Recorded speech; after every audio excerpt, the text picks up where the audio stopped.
Monsieur Trump, vous vous adressez au monde comme si vous étiez encore le centre de gravité de l'humanité. Vous distribuez les menaces comme des cadeaux toxiques et vous pensez que chaque nation reculera devant votre voix qui se veut tonnerre. Aujourd'hui, cette illusion s'arrête ici, car je ne suis pas venu pour vous écouter.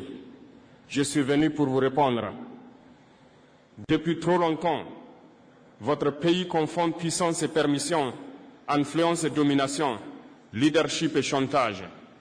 Vous appelez partenariat ce qui n'est qu'une hiérarchie imposée. Vous appelez aide ce qui n'est qu'un instrument de contrôle. Et vous pensez encore que l'Afrique va accepter ce jeu usé, ce jeu qui a étouffé la souveraineté et nourri les dépendances. Ce temps-là est terminé. Nous ne sommes plus les nations silencieuses que vous imaginez. Je vous le dis clairement, Monsieur Trump, l'Afrique n'est plus un décor dans votre théâtre. Elle n'est plus une figuration dans votre récit de puissance. Le continent que vous regardiez avec condescendance devient un continent qui vous parle d'égal à égal. Et cette égalité, vous devrez l'accepter, que cela vous plaise ou non. Vous annoncez des sanctions comme s'ils étaient des sceaux sacrés. Vous menacez, vous sermonnez, vous dénoncez. Mais vous oubliez une chose simple. Un peuple qui choisit sa liberté n'a plus peur des privations. Vous pouvez couper ce que vous voulez, fermer ce que vous voulez, retirer ce que vous voulez.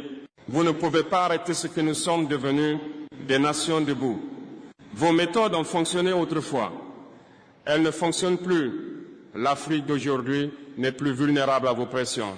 Elle a des partenaires multiples, des ambitions propres, une conscience nouvelle de sa valeur. Vous venez avec vos injonctions. Nous répondons avec notre souveraineté. Alors écoutez ceci, Monsieur Trump, car je ne le répéterai pas, nous ne nous excuserons plus d'exister en dehors de votre contrôle. Vous n'êtes ni notre modèle, ni notre maître, ni notre horizon. Nous sommes un continent qui s'affirme et qui ne reculera plus face au tonnerre des puissants.